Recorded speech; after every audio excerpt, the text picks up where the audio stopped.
ইয়া রাসূলুল্লাহি ইয়া হাবিবাল্লাহি ও দয়ার নবী গো, আপনি ওই যে উঁচু পাহাড় দেখতে পাচ্ছেন, ওই উঁচু পাহাড়ে আপনাকে যেতে হবে।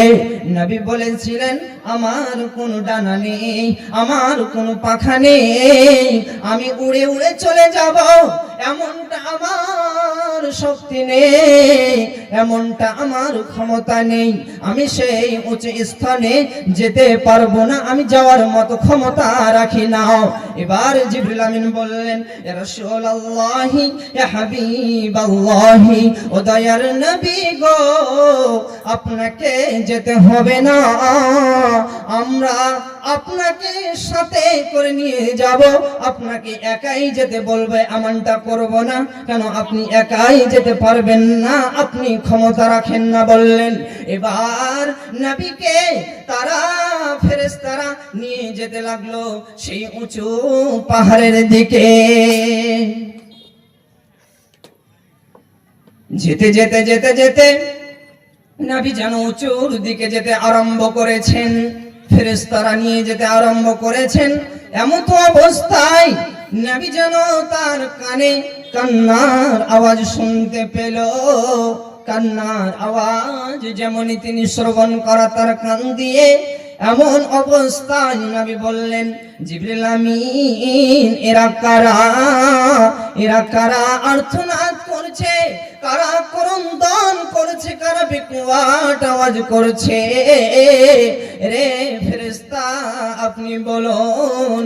এবার নবীকে বললেন, আপনি আরো আগের দিকে চলেন, আপনি আরো উঁচুর দিকে চলেন।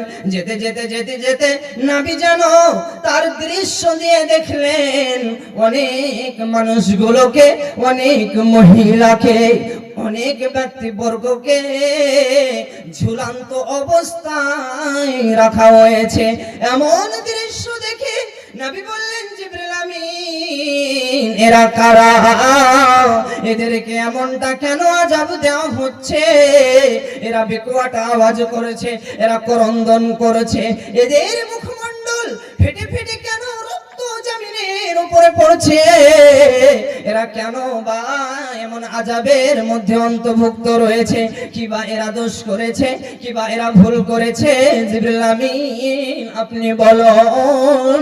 এবার জিবরিল আমিন নবীকে বললেন, ইয়া রাসূলুল্লাহি, এরা হলো সেই দুনিয়ার নাফরমান বান্দা বান্দিরা, এরা হলো সেই দুনিয়ার ফাসিক বান্দা বান্দিরা, যারা রমজান মাস পেয়েছিল, রমজান মাস সত্ত্বেও তারা আহার করেছিল, তারা সাহারি খায়নি, তারা সালাত আদায় করেনি, তারা ইফতার করেনি সময় মতো, সূর্য অস্তমিত চলে গিয়েছে, তারা তার আগে আহার করেছে, দিনের বেলায় তারা ইফতার করেছে, তারা সাহারি খায়নি, দুনিয়ার বুকে যেটা ইচ্ছা তারা সেটাই করেছে রমজান মাস সত্ত্বেও।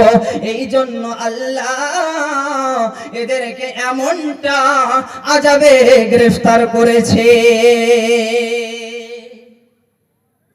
তো আমি আপনাকে এটাই বুঝাতে চাইছি বাপজান, আমার ভাই মা বোন, এটাই বুঝাতে চাইছি যে যেই ব্যক্তিটা রমজান মাস পাওয়া সত্ত্বেও তিনি এই জাহান্নাম থেকে বাঁচতে পারলো না, নিজের ভুল ত্রুটিগুলো ক্ষমা করতে পারলো না, আল্লাহর কাছে ক্ষমা চাইতে পারলো না, ভুল ত্রুটি মোচন করতে পারলো না, তার মতো আর হতভাগা বান্দা বান্দি আর কেউ হতে পারে না। এবার রমজান মাস পেয়েছি, রমজান মাস পাওয়া সত্ত্বেও সিয়াম পালন অনেকেই করে না। বাবজান আমার ভাই, আমার সঙ্গে একটু কথা বলবেন। আপনাদের ভালুয়ারা গ্রামে কি সবাই সিয়াম রাখেন? বলেন, সবাই রাখেন? রাখে না।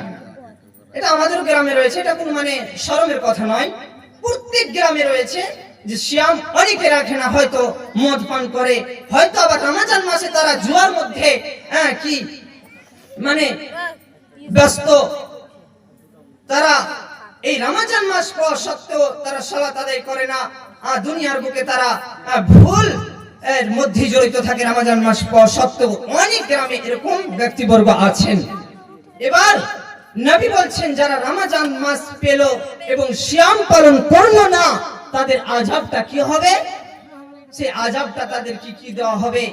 এই পা দুটোকে আসমানের দিকে ঝুলিয়ে দেওয়া হবে এবং তার মুখমণ্ডল জামিনের দিকে ঝুলন্ত অবস্থায় থাকবে এবং তাদের মুখমণ্ডল গুলো ফেটে ফেটে তাদের রক্ত পড়বে জামিনের উপরে, তাদের কোনো অস্তিত্ব থাকবে না।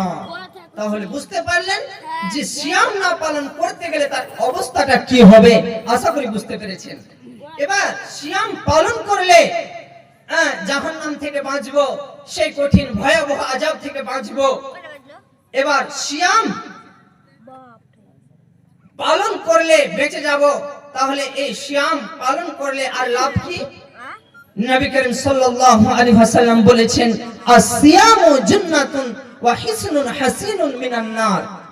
অর্থাৎ এই সিয়াম হচ্ছে জাহান্নাম থেকে বাঁচার ঢাল এবং জাহান্নাম থেকে আবার বাঁচার একমাত্র উপায়, একমাত্র গুরুত্বপূর্ণ উপায় এই সিয়ামটা জাহান্নাম থেকে বাঁচার জন্য। তবে আমরা বুঝতে পারলাম যে সিয়াম যদি পালন করি তাহলে এই সিয়ামের বদলতে, এই সিয়ামের পাওয়ারের কারণে আমরা জাহান্নাম থেকে বেঁচে যাব। সকলে বলি আলহামদুলিল্লাহ।